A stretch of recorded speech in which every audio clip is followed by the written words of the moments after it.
Hello, and welcome to another episode of the Star Wars Minute. It's your daily podcast where we analyze, scrutinize, and celebrate the rise of Skywalker 1 minute at a time. I'm Alex Robinson from alexrobinson.fun. I'm Pete the Retailer from PeteTheRetailer.com. I'm Mike Gospel from the podcast How Star Wars Is It? And I'm Josiah Robinson from josiahrobinson.biz. Oh, we got a biz. I also have a website. You got the biz. Well, thanks for joining us today. New guest to the show. So I hope we're going to get some great new exciting insights from you guys. So let's get to it. I love that we've got the fun Robinson and the business Robinson. So we're Exactly. I'm Fun Robinson this time. And we can switch for the next episode, Alex, if you want to be Fun Robinson next time. .biz in the front, .fun in the rack. .fun and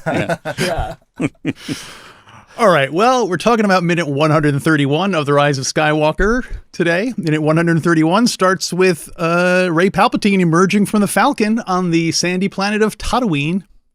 And it ends a minute later with Rey taking a knee outside the Lars garage. Lars garage. I start off just real easy, like, you know, there's the really obvious standout fan service, and then there's just like the simple things that it's just like, oh, that's nice. Like kind of the, you know, the X-Wing and TIE Fighter, you know, like basically the toys sitting next to each other on Exegol. Like that was like, all right, that's nice. And here just like, oh, it's the Millennium Falcon at the Lars homestead. That's never happened. Remixing stuff. That's true. Yeah. It also starts right on our favorite Rolly boy, BB-8, just for one little brief moment before she gets off. And we're BB-8 fans. We're BB-8 fans. I've got 3 within reach right now. This is the one that well, I don't know if he still does, but at one point there was an app that could control him and he could roll around. But I don't know if that is like still a thing or not. Well, I love that was an on-screen breakthrough and a merchandising breakthrough at the same time. Like that's like totally like a Lucasfilm. Like they were like, check this out. Yeah, absolutely. Not only do we have a thing that looks cool and people are going to be like, that's computer generated, but it's not. But we have got the toy to go with it immediately. Like I'm like, oh, okay. Yeah. I told my family that Christmas this was years ago, so I was a much younger man. Of course, when Force Awakens came out, and I was so excited for that toy. I was like, if you guys get me this for Christmas, I was like, this is what I want for Christmas. I want this toy that I can control with my phone. And then I didn't think they were going to get it for me because it's like $120 or something like that. And I was like, surely that's just a pie in the sky dream. There's no way. And then Christmas morning rolls around in, what was that, 2015, I guess. Mm-hmm. And I opened it up and there's BB-8 in all his glory. And I literally cried.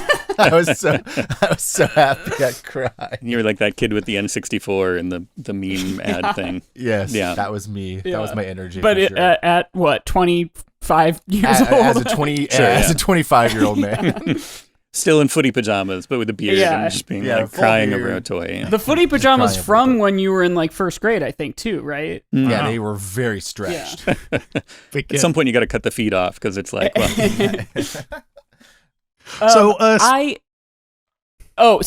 The one piece that I have kind of first written down here about Rey exploring the Lars homestead here is she manages to find a sled-shaped piece of scrap to sled down, and so that particular part feels a little like J.J. Abrams doing the thing where he makes his Star Wars movies reference other Star Wars movies, but he's referencing his own Star Wars movie.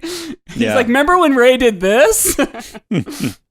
My positive spin on it is that this hill also is much tinier than the hill we saw her sliding down in The Force Awakens. So the fact that she looks so big and awkward on it, to me, it's like, oh, she's grown since we last saw her. Where now this thing that used to be a big, exciting thing is now like, look, it's like when you go back to your elementary school, you're like, look how tiny everything is in this movie. Right. So that's my no prize answer for excusing it. Somebody told JJ he had to have character growth, so he got Rey on a smaller sled on a smaller hill, and he's like, let's see growth. She grew. Yeah. That's Rey. Extra E. Yeah. Rey. Yeah. I wrote down that the Sand Sled was cute. I thought it was cute. It's a fun little moment. It's like a little bit of levity at the end of the movie. Also, I was just gonna say we're excited to be reviewing the end of the movie, or not reviewing, but analyzing the end of the movie because I know we've been listening to some of the episodes that you guys have been doing on this specific movie, and if I remember correctly, Alex, you don't like this movie, and Pete, you do like this movie. Generally, that's for the most part. Yeah. Generally, yeah. Okay. Well, not to tip our hand, but we don't like this movie very much. Pete's quite used to that by now.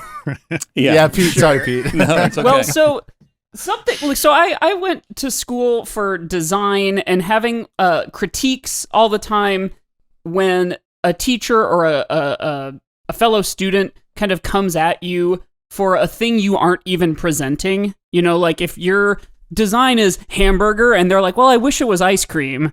That's not a fair criticism. Mm-hmm. And that is hard to parse with this movie, because this movie on its own, if you didn't know about Star Wars, might hold up a little better than, like, it's hard to do the ice cream hamburger thing because there are 8 other movies that lead to this movie. So it's not right to critique it for what it ought to be or should be or what you wish it was, but also kind of it sort of is.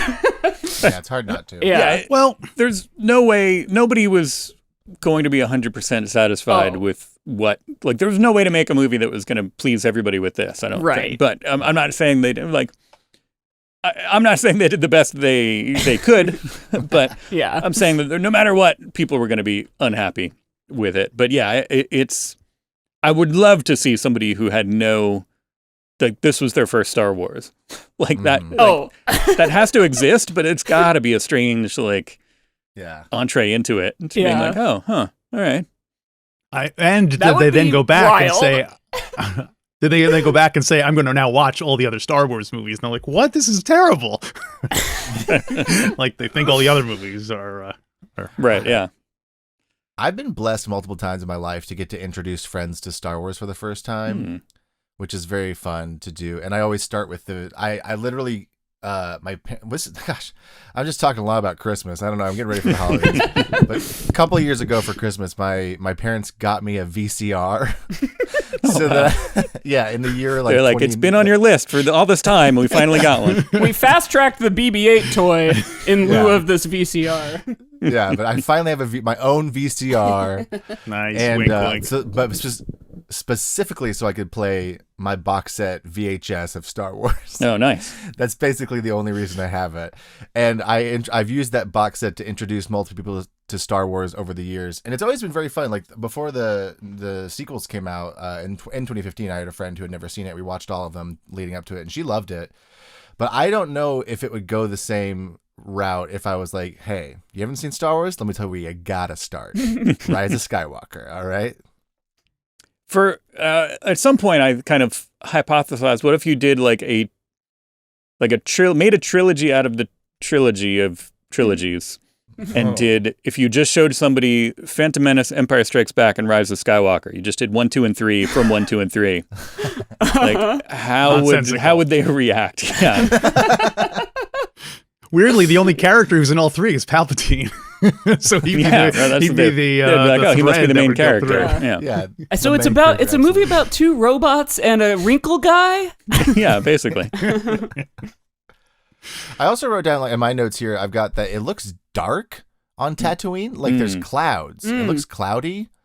And I was like, it looks like it's going to rain. And I was wondering if it's ever rained on Tatooine before. Yeah, rained. Right. That's probably why JJ did it. He was like, it's gonna rain. That's the alternate ending. He's like, who are you? Like, Rey. Like, Rey who? Rainstorm. Boom. And all of a sudden it's like the end of June. Lightning. She shoots the lightning out of her fingers. Yeah, into the clouds. And just like that, an entire industry of moisture farmers just completely become obsolete. Yeah, totally. Right. Well, they learned the code. Come on. I'm gonna say it doesn't rain because no planet has more than one weather ecosystem, etc. So that's true. It never rains on Tatooine. It's my favorite Jats classic song. yacht rock song. So on our show, How Star Wars Is It, we're comparing things to Star Wars, which of course is a sliding scale because they keep adding more Star Wars, and it is kind of watering things down a little, or rather, it's just changing the sort of platonic solid ideal. Yeah. But a recent trend seems to be that people in Star Wars have seen Star Wars.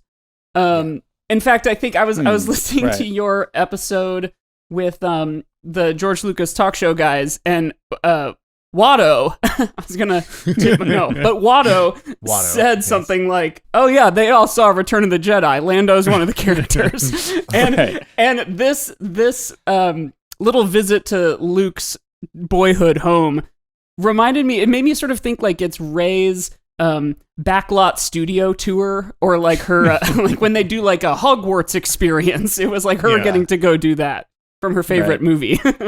Yeah. Yeah, you would think that they would have that, like, especially in a place, you know, like, so between who's lived here, like they, you know, the kind of George Washington slept here, Elvis slept here kind of a thing. Like, you know, like Luke was there, Anakin was there, Padme was there, C-3PO and R2D. Like, I don't know how many of these people would be like tourism worthy famous, but like they absolutely should be somebody. Maybe that's the old lady. We'll find out. But like somebody should be there doing like guided tours. Like there should be like the bus should pull up of like, you know, maps to the stars homes. Yeah. Maybe we'll see that in the Rey movie. We'll see that that's what she wound up doing. Oh, yeah. It'll be like a big line of It turns people into waiting a bunch of nerds. Yeah.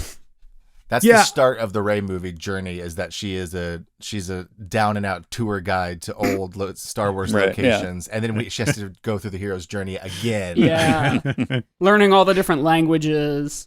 So I just got back yesterday from my honeymoon in Europe. Yeah. Congratulations! Yes, thank you. And the amount of languages that so many people have to switch between just to like get you in the door at, like, we went to Amsterdam, so we went to like the Anne Frank house, and like the person who was checking people in spoke something like 5 or 6 different languages in the 10 minutes we were waiting in line. And that would be the big obstacle for me if I were hosting guided tours of Luke's boyhood home, would just be learning enough Huttese. enough Shri Wook to get myself through the day. They would probably divide it. Like they would have different guides who spoke different languages. Like, oh, if you want the Huttese tour, you got to take the 2 o'clock. Right. If you want the, you know, Celestian. Well, guys, what else are protocol droids for? You know? Well, that's a good point. There you go. Yeah. Yeah, So to tell you how to say say, where's the bathroom level? in Sherwick?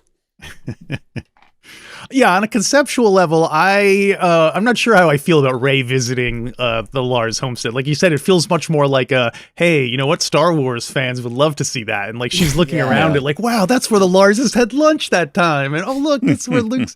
And I don't know, it just feels... And I know people have said like, oh, well, you know, she wants to honor Luke's heritage and stuff like that. But I don't know, I feel like Naboo or something would be more appropriate than like going to this backwater hovel or whatever. So it makes sense. It makes sense to an extent for Luke, but something we've talked about before too is that like Luke didn't like Tatooine. And that's where he was like banished in exile when he was growing up, you know. And then also, I don't think, has Leia been there? She'll be there in a minute. Yeah, she was taken by a gangster and made to wear a bridal bikini. That's true. But I don't know that she ever went to the Lars homestead. She didn't know he was her brother's home. She's never been to that homestead. She has been to Tatooine, but not to the. There might have been a deleted homestead scene in the sandstorm scene. Maybe they on their way like, oh, you know what? Let's stop and see Luke. Let's take us to your house. Let's see where you grew up and stuff. And they go there and they're like, oh my god, showing them around. Place is a real poodoo hole. Yeah. I'm picturing it like when Elliot's showing E.T. around and Luke's just like, look, and I got some figures and they could have wars and he's just like going through all of his stuff and they're like, you blew up the Death Star? It's like when I took my girlfriend to my hometown recently. I'm just like, that's the parking lot we used to hang out at. Yeah, exactly. And there's the Sonic. The Sonic is great. We gotta go to the Sonic. I also think after 30 years, this thing would be completely buried in sand, unless someone was specifically. There had to be someone living in it after the Larses, but who've since been, gone. I mean, I do love the idea that it's like we talked about this maybe last week, but the idea that to the locals, it's like, it's a horror movie from their point of view. It's like, the creepy old abandoned house where two people died, and then the son, their nephew who was a troublemaker went and, disappeared. You get ghosts showing like up. if you can, Local kids, if you can stay a night at the Lars house, exactly. Yeah, you'll win 1 million credits. Yeah.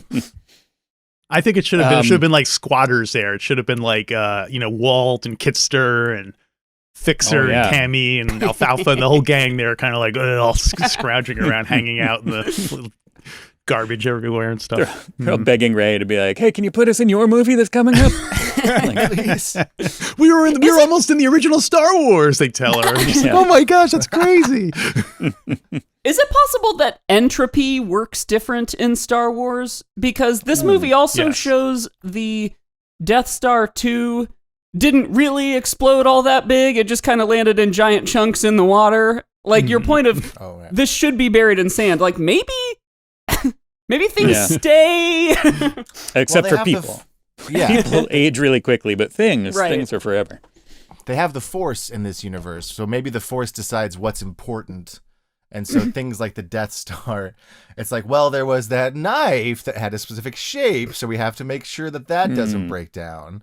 And we have to make sure this Lars homestead stays in this specific place because Rey has to come here later. Speaking of which, do we think this whole buried lightsaber thing is going to be like the plot of the next movie? Oh. Boy. She's like, we have to go back and get them. I mean, you had a whole movie that was about finding things that were put there so people could find them in the future. And so she is a Palpatine. She loves a complicated plan that would most likely not work, but you never know. Well, so let's do our two things. One, where she's digging. I know we said it never rains in Tatooine. The sand that she's digging in looks very wet. Look closely. It looks like they went to the beach for this pickup shot and like they didn't... they're not trying as hard as they should.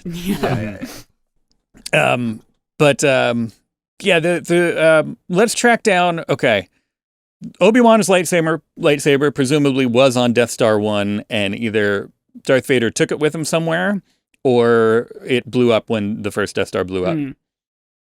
Then, or a third party took it from the Death Star, or somebody else. Vader's assistant took it away before it blew up. A mouse droid. Right, yeah. Do. Now the mouse droid to the lightsaber is a whole, Yeah. Oh, that's Obi-Wan's, I'm going in release order, of course. Obi-Wan's lightsaber, then in the next, then Luke's lightsaber, we saw what happened to it when it gets chopped off, and it goes, we saw where it started, where it ended, we didn't see the middle, that's the story for another time. And then famously, Return of the Jedi, Luke throws aside his lightsaber. Presumably he got it back at some point. But Darth Vader's lightsaber, it was in his hand. That's lost somewhere in those Death Star ruins also. Which, again, would have been a plot thing. Unless Luke picked it up. I like that. Vader picked up Obi's lightsaber, and now Luke picks up Vader's lightsaber. Rey picks up Luke's lightsaber. It's a whole. You should be just let me take my mask off, and he's also like, "Oh, can you get my lightsaber?" Oh, and Obi-Wan's lightsaber is there too. And he's got Qui-Gon, so get Qui-Gon's too. Exactly. And, he's got this long change of ownership chain of lightsabers that you inherit. And then. I can't even think about some of the ones lost in the prequels. There's too many lightsabers in the prequels. There's a million of them there. So. There's NSYNC's lightsabers. Yeah, NSYNC's lightsabers. Mace Windu's lightsaber. But then in this, then Kylo Ren's lightsaber is also then on or near the Death Star wreckage because he threw it into the ocean near there. So you've got two Sith lightsabers, and presumably we can go back. We were talking about Palpatine's lightsaber. Maybe was in his chair in the he's got the little Naboo. They like those chair pockets, those containers there. So presumably you get 3 Sith lightsabers from that one location, and now you get 2 Jedi lightsabers from this spot. Oh God, this is going to happen, isn't it? Somewhere? So there's a whole lightsaber scavenger hunt. Yeah, there's 5 lightsabers that we can reasonably assume we know generally where they are. Yeah. It's a force world. There you go. The next movie is. I would love that, actually. That's closer to my Cannonball Run idea than you didn't see it, but Rey actually planted 2 palm trees there too. So when eventually they'll cross. Yeah, eventually, if it ever rains on Tatooine. I wrote down a couple more things. With the wrapping of the lightsabers, it for some reason bothered me that like she goes half, and then like one quarter, and it left like space in the middle. And I was like, well, why didn't they get a bigger piece of cloth? Yeah. Like, I don't know why that bothered me so much. Maybe it's just because I watched this minute multiple times in a row and I was looking for things to write about. But I was like, that should have just been a props thing where they were like, we need like a square foot bigger piece of cloth. Yeah. So like that when we you're can go wrapping half, Christmas half. presents. Like Yeah, when you're wrapping exactly. a little BB-8. Right. Yes. Or a VCR. Yeah. Or And you just don't have enough. Yeah. Maybe cut another strip and tape it under there or something like that. Right. I don't know. Okay, this side's the bottom. Right. Yeah. It's got to be the bottom. Do carrying cases for lightsabers exist in Star Wars? Like, if you had to ship a lightsaber to someone, is there like one of those cases with the foam rubber inside where it's like, Oh. Oh, perfect yeah. slot for Probably. it? Or you just throw it in a priority gotta be. mail envelope and hope for the best? Yeah. No, you do the poor man's method of buying 2 priority mail envelopes. One is bubble, the other isn't, and put them inside of each other and only pay for the one on the outside because you don't tell them that you got another one. So that's a little life hack okay. for me. Oh, And can nice. the- I like it. the, Working the system. Can Yeah. the ignite switch be locked? You know how like some lotions you can like lock the thing so it Yeah. doesn't squirt out in your travel bag or whatever? There must be a safety I like on that- it. If they're dangling that thing Yeah. on their legs, there's got to be something that's like will not accidentally go off. Mike went to lotions instead of the obvious like safety on a gun because this Sure. is a Right. weapon. Yeah. But Mike is like, you know how lotions have safeties on them? Well, I've 'cause, just we're on been Tatooine. traveling. Yeah. That's true. That's true. That's true. You were TSA lightsaber check. Yeah, yeah. Yeah. A little Which clear I- cellophane bag for all lightsabers under 3 ounces. That's why I did go to the Taylor Swift concert too. When you go to all these big concerts, you have to have your lightsaber in a clear bag. Tying a bunch of things together, you mentioned the George Lucas talk show episode, and afterwards, retired filmmaker George Lucas and I went to the airport together, and I got to witness him trying to explain to the TSA agent what his lightsaber was as they're going through his luggage, and he was just like, "No, because I do a show." He didn't quote Obi-Wan in Star Wars. No. Weapon of a Jedi Knight. But yes, it was fun, and it was in a different country, so it's almost there were people speaking different languages. Or I'm trying to tie all the threads together here. Yeah, I like it. No dialogue in this minute. Yeah, Just pure music. Just I think my last note BB-8 on is saying, I have a bad feeling about this in the scene where he's on the ramp, so that counts. Yeah, and totally. we get cicadas too. Throwback to Tatooine sound design. That was one of the first episodes that we ever talked about. One of the first episodes that we ever did. I think when C-3PO and R2-D2 are first walking around. After escaping the blockade runner, they're walking around Tatooine, and we hear cicadas just kind of off in the distance. And so this is a throwback to that. It's that same kind of sound. Cool. I gotta start watching these movies with the sound on. So I didn't hear any of that stuff. You're just watching with subtitles, like nothing happened in this one. What's going on? Exactly. I just have a printout of the subtitles, and that's how I like to consume these movies. There's the theater of the mind. Yeah, exactly. My last note has to do with the Falcon here. Do you think, is this Falcon, I'm assuming this is the same Falcon that they use in all the shots. They just kind of put green screens around it and made it, like they didn't build a Falcon in the desert to do these shots, I'm assuming. Right. But is that hollow inside, or do you think it doesn't have they don't film inside there, despite what people might assume, but do you think it's just hollow and it just go in, it's just like a little platform? Anyway. Do we see enough of it that we can, like, I would assume, because we only see like feet and BB-8, right? Mm-hmm. So I'm assuming that not enough of it was built to do that, because I think this was maybe not a last minute addition, but I seem to recall somebody saying that this was kind of, and they're wrapping stuff up, and they're putting stuff together, and they're like, oh yeah, you know what, we need we need a good tie for this, a good and they not a good TIE fighter, but a good tie kind of for this, which is why if we look at the shot later, there's a couple of things that it's just like made out of spare parts, and so I would assume that there's not They didn't shoot a new Millennium Falcon scene for this. They just put a CGI kind of Millennium Falcon in the long shot, and then like whatever, like Rey and BB-8 coming out from the Falcon. That's probably reused from something else. I could be wrong. Yeah, that's a good point.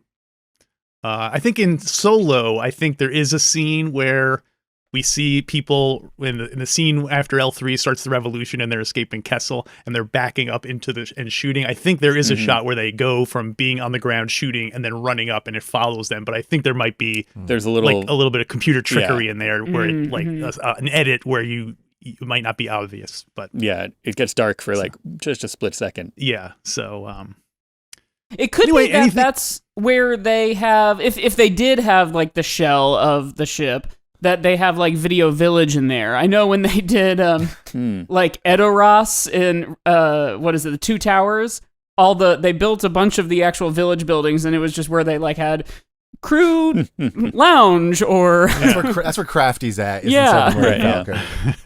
Oh man, imagine that. You're just like hanging out, like having a sandwich on the Millennium Falcon. Yeah. They're done yet. They're done. Oh, no, we got to go back. Are we getting off at 5 today? We have to get off at 5 today. BB-8's just like running through his lines for the day. He's like over and over again. Do you think did they bring back Bill Hader and Ben Schwartz, or do you think they just kept reusing, dialogue from earlier recording sessions? Seems like they would need to bring them back just to make more crazy noises. It's kind of ridiculous. That's a living. From what I've read, and I was getting like recommended articles about this for a while, and to this day, I still do, because my phone knows me very well, and it's like, this guy loves BB-8. We got to give him more BB-8 articles.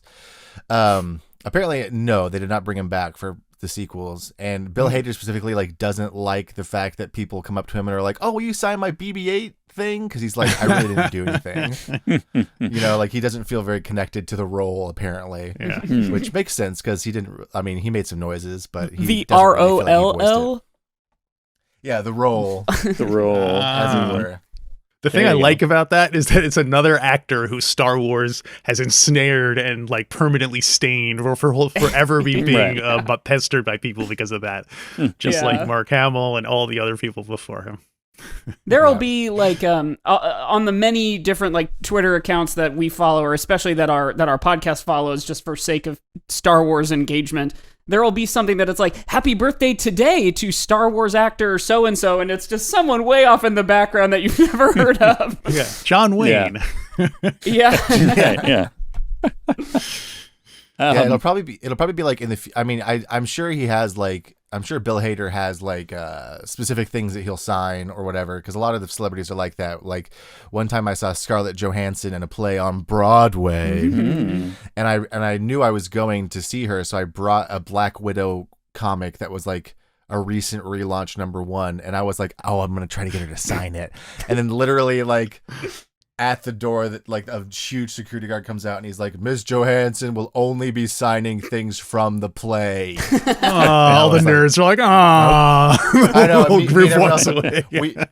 We put away our Hulk hands and our Thor's hammers, and we're like, "Oh man!"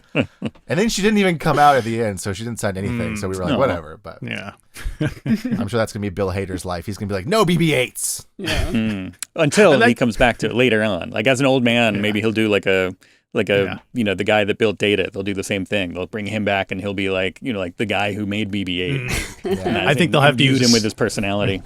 They'll have to use a CGI Bill Hader by that point to make it work. So yeah, I like that you didn't even bring aged Bill Hader. You didn't even bring a movie tie-in. You brought a comic that like has even less to do with what. Entirely unrelated from Scarlett Johansson. She had nothing to do with it, but I was like, I bet this will probably be good. I brought in a 1978 issue of Daredevil that Black Widow appears in a footnote. Ms. Johansson, I loved you in this comic. Yeah, you were so good in this comic. She's like, that's not how comics work. And I'm like, as far as I understand, you're the star. My not to out her on this, but my wife has a copy of the book 1984 signed by Johnny Knoxville because of just happenstance and whatever was going on. That was, oh my God, that's really funny. Great. That's great. People signing random things that they happen to have. Anything else specific to minute 131 before we wrap this thing I wrote good hand shot as she's like pushing, like she finishes the wrapping. Josiah didn't like the wrapping so much, but Wrapping bothered me. Puts her hand on it. It's really nice hand shot. Do you think she definitely needs a manicure? Do you think that's really Daisy Ridley's hand, or is this like Darth Vader, where they're have a guy wearing gloves and it's some guy Maybe. just It's some they just guy. wrapped up his hands and Some guy. I think it's 2 tennis balls with CGI hands. Just like, ugh. That was the easiest holding way to those do little it. doll's hands. Oh yeah, totally.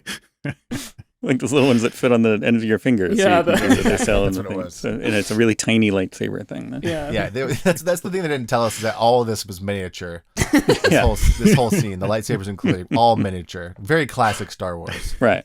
Wait, didn't we establish that Rey grew though? She should have really had her giant no. hands. It's really Well, that's why that's why they needed to do it as a pickup shot. They can say her hands were gigantic. It would have been Yeah, they were so big. yeah. Well, Pete, I meant to ask you this before. I was going to plug our new Patreon direction. Are you okay with me announcing that here in this the thing we talked about? Sure, because I think by the time they hear this, they will have done that, right? All right. Well, we're talking about the Patreon, folks. The Patreons have spoken up, and we naturally have listened. We have decided to move our POV coverage, Return of the Jedi, from a certain point of view, book coverage, onto the Sunday show. And starting on Saturdays, we are going to be returning to Season 2 of Rebels. We just can't get enough of Ahsoka. We want to jump back in and see how she got her start. So if that sounds interesting to you, go to StarWarsMinute.com/Patreon. And does that work? Mm-hmm. And sign up, and we'll see you there. And hopefully we'll see you tomorrow on another Star Wars Minute. Another Star Wars Minute. Star Wars Minute. Star Wars Minute.